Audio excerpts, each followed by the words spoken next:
Welcome to నాంసరి. ముందుగా first time నా వీడియో చూస్తున్నట్లయితే లైక్ చేయండి, షేర్ చేసి సబ్స్క్రైబ్ చేసుకోండి. నచ్చితే థంబ్నెయిల్ చూసే ఉంటారు కదా, టెంపుల్ స్టైల్లో పులిహోర. ఇప్పుడు ఒక అర స్పూన్ వరకు నూనె వేసుకొని అందులోకి అర స్పూన్ వరకు మెంతులు, అలాగే అర స్పూన్ వరకు మిరియాలు,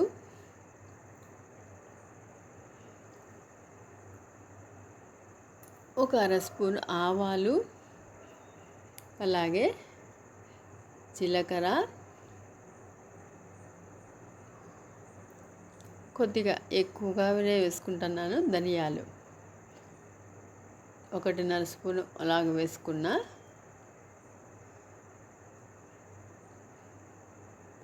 వీటిని మనము లో ఫ్లేమ్లో బాగా ఫ్రై చేసుకోవాలి.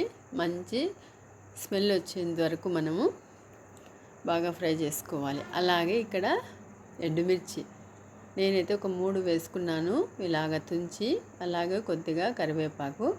ఎండుమిర్చి కారం ఎక్కువగా ఉన్నాయి, అందుకోసమే 3 వేసుకున్నా. మీరు ఎక్కువగా కారం కావాలి ఇంకా అనుకుంటే ఎక్కువ వేసుకోవచ్చు. వీటిని చల్లారిన తర్వాత మనం మిక్సీ పట్టేసుకోవాలి.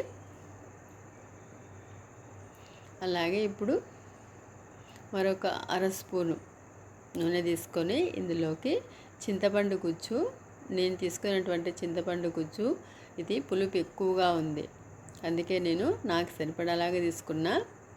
మీరు పులుపు తక్కువగా ఉంటే ఇంకా కాస్త ఎక్కువగా వేసుకొని పసుపు, అలాగే ఇంగువ, ఉప్పు వేసేసుకొని మనం చింతపండు గుజ్జుని బాగా దగ్గరికి అయ్యేంత వరకు బాగా ఉడికించుకోవాలి, నీళ్ళంతా ఇంకిపోయేంత వరకు. ఇక్కడ నేను చేసినటువంటి పులిహోరకి టెంపుల్లో మనకి పెట్టేటువంటి పులిహోరలో ఒకటే తేడా ఏంటంటే అక్కడ మనము నూనె ఎక్కువగా ఉంటుంది, ఇక్కడ నేను చేసేటువంటి పులిహోరకి తక్కువగా వేసుకుంటాను. ఎందుకంటే మనం గుడిలో పెట్టేటువంటి పులిహోర అయితే మనం కొద్దిగానే తీసుకుంటాం. మనం ఇంట్లో చేసుకునేటప్పుడు అంత ఎక్కువ నూనె వేసుకుంటే తినలేము, అందుకే నేను కొద్దిగానే వేసుకుంటాను. నూనె కొద్దిగా వేసుకొని చేశాను. టేస్ట్ అయితే చాలా బాగుంటుంది ఇలాగ చేసుకున్నా. ఒకవేళ మనకు నూనె కావాలనుకుంటే ఇంత ఎక్కువైనా వేసుకోవచ్చు.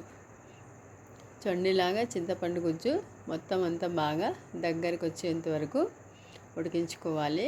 1-2 నిమిషాలు. చూడండి ఇలాగ దగ్గరికి వచ్చింది కదా. ఇప్పుడు స్టవ్ ఆపేసి పూర్తిగా చల్లారనివ్వాలి.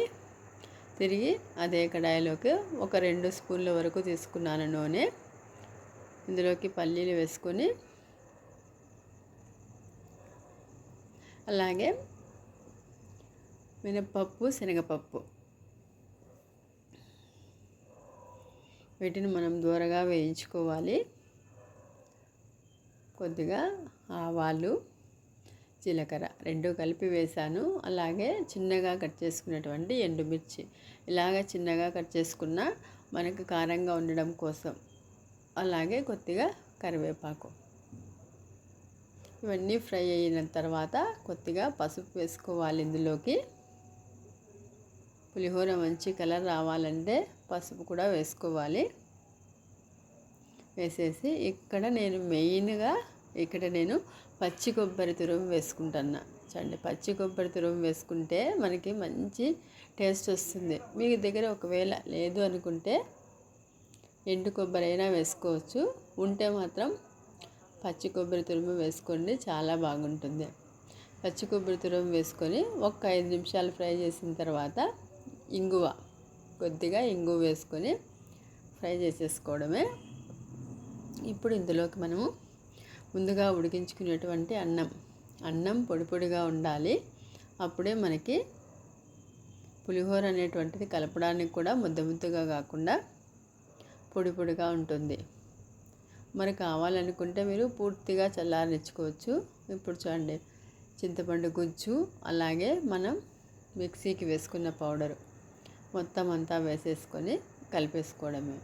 ఉప్పు కావాలి ఇంకా అనుకుంటే మనం ఇప్పుడైనా వేసుకోవచ్చు. నాకైతే సరిపోతుంది, అందుకే నేనైతే ఉప్పు వేసుకోలేదు. అంతా మిక్స్ చేసేసుకోవడమే. వేడివేడిగా టెంపుల్ స్టైల్లో పులిహోర రెడీ అయిపోయింది. చూడండి తక్కువ ఆయిల్తోనే చాలా అంటే చాలా బాగుంది. కలర్ కూడా చూడడానికి చాలా బాగుంటుంది. అందరూ ఇష్టపడతారు. పిల్లలు కూడా ఇలాగ చేసి పెట్టండి, చాలా ఇష్టపడతారు. ఇలాగ మనం క్యారియర్కైనా కూడా చేసి పంపించవచ్చు. మరి నా వీడియో నచ్చితే లైక్ చేయండి, షేర్ చేసి సబ్స్క్రైబ్ చేసుకోండి.